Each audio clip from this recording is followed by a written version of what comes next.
Europa Universalis is here.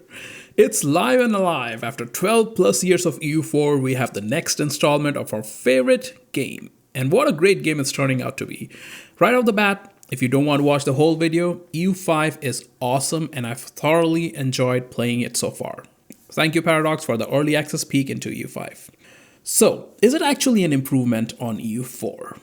My biggest gripe with EU4 was the inevitable slog of blobbing mid to late game. Most of my EU4 campaigns ended around 1650-ish. I didn't like the late game microing armies, coring provinces over and over and over again. And I'm sure a lot of you can relate to that. In EU5, the blobbing is mostly gone. The game loops in EU5 are more centered around developing a power base, developing that economy, and then slowly and methodically expanding outwards. And talking of being methodical, I also like playing on a slower pace in EU4 instead of NOC being like 5 different nations by 1450 and then juggling coalitions for the first 100 years of gameplay.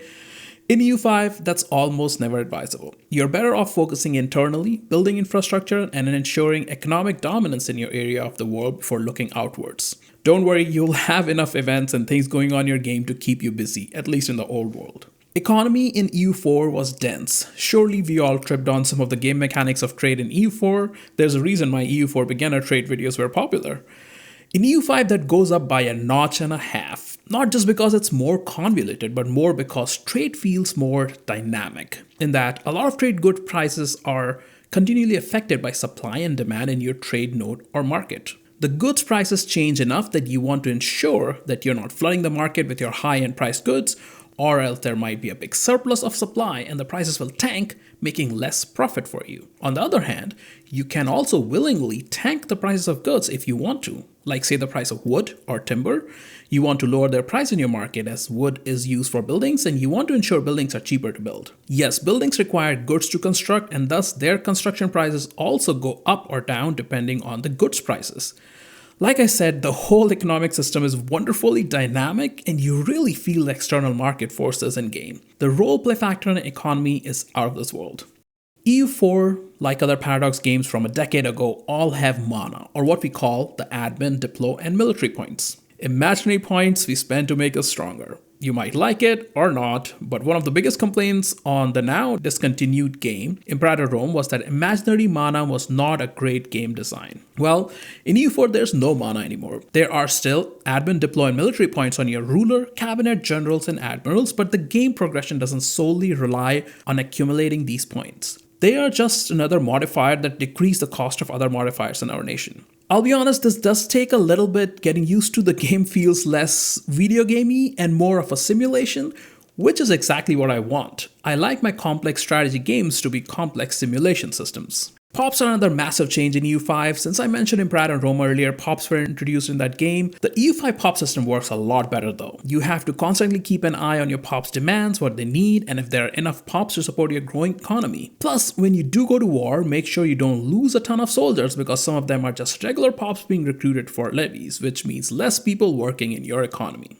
Situations in EU5 are what we call events in EU4. I like situations a lot more because they affect a particular region rather than just one nation in most cases. For example, fairly early in EU5, we get 100 Years War notification when playing in Europe. There's the Guelphs and the Ghibelline situation in Italian countries, the Black Death, which is a big one for basically all nations except the New World, I guess. So EU5 feels more diplomatically engaging as well, which again lends weight to the game being a better simulation game than EU4. Talking of simulations, in EU5 there's a lot of flavor for a lot of different major nations. By flavor here, I mean events, advances, or techs, units, etc. that are specific to a nation. You could compare it to EU4 and say it's not enough flavor, but you have to remember EU4 has had a very long development cycle with numerous DLCs. While EU5 is new and it is encouraging to see so much flavor on game release, and we can only hope that the devs will keep expanding it further as time goes on. You can check all the specific flavor things for each nation on this screen, which I find very handy. Visually, EU5 is better than EU4 in my opinion. Base game. The assets are good, the map looks great, and the UI is serviceable, and by that I mean it shows you most of the things you need to know. It's not perfect, but it is encouraging to me that the game has significantly improved on all the versions, the pre-release versions that I have played so far. And I'm sure we'll keep seeing better versions in the future. And of course, after release, we'll see map mods and UI mods by our community that will make the game even better. EU4 and other Paradox titles are famously known to have a high barrier for entry, as in not beginner friendly, and that might change with EU5. The automation system in this game is pretty extensive. You can choose to automate a lot of things in this game. This does help immensely, as you can focus and learn specific parts of the game at a time instead of being flooded with a ton of notifications all the time. In my opinion, this will help newer players feel less intimidated and less overwhelmed. I mean, we all remember how it felt to open and play EU4 for the first time. Now, I'm not saying EU5 is easy to get into, but the devs have made an effort to help newer players. It's still a Paradox grand strategy game though, so it's full of complex game systems as expected, and it will take a while to get your bearings when you start this game. Now, I don't want to make this video very long, as I want this to be a primer for what to expect in EU5. There will be a longer deep dive for game systems and nation specific later. So in summary, EU5 is great, and I have enjoyed playing it so far. It's that simple as that, and I hope we will see years of development in this game to make it even better. Let me know what you guys think of the game so far in comments. I'm Radio Rez, thanks for watching, and I'll see you in the next one.